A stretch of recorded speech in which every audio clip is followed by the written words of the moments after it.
লোকসভা নির্বাচন চলছে ভোট গণনা, এগিয়ে এনডিএ। ভারতের লোকসভা নির্বাচনের ভোট গণনা চলছে। মঙ্গলবার ৪ জুন দেশটির স্থানীয় সময় সকাল ৮টায় ভোট গণনা শুরু হয়। সবার আগে পোস্টাল ব্যালট গণনা করা হচ্ছে।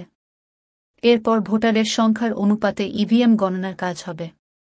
প্রত্যেক রাজনৈতিক দলের নিজস্ব এজেন্ট আছেন কাউন্টিং স্টেশনে। রয়েছেন গণমাধ্যমের প্রতিনিধি এবং বিদেশি পর্যবেক্ষক। এনডিটিভির সংবাদ অনুযায়ী এই প্রতিবেদন লেখা পর্যন্ত ৫৪৩ আসনের মধ্যে ২৭৬ আসনে এগিয়ে আছে বিজেপির নেতৃত্বাধীন এনডিএ জোট আর ২০৫টি আসনে এগিয়ে রয়েছে কংগ্রেস নেতৃত্বাধীন ইন্ডিয়া। এদিকে ভারত জুড়ে এরই মধ্যে গণনা কেন্দ্রগুলোতে নেওয়া হয়েছে নজিরবিহীন নিরাপত্তা।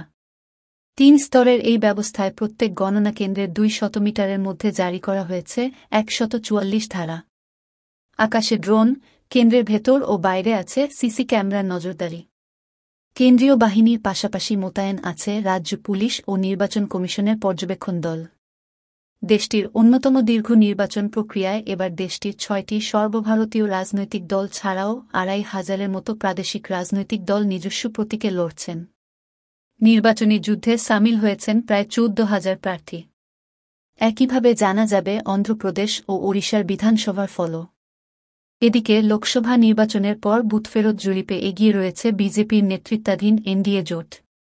দেশটির শীর্ষস্থানীয় ৮টি সমীক্ষা সংস্থার প্রকাশিত বুথফেরত জরিপের আভাস বলছে, তৃতীয়বারের মতো নরেন্দ্র মোদীর নেতৃত্বে ন্যাশনাল ডেমোক্রেটিক অ্যালায়েন্স এনডিএ জোট ক্ষমতায় বসছে। তবে এই জরিপকে প্রত্যাখ্যান করেছেন আম আদমি পার্টির বিধায়ক সোমনাথ ভারতী।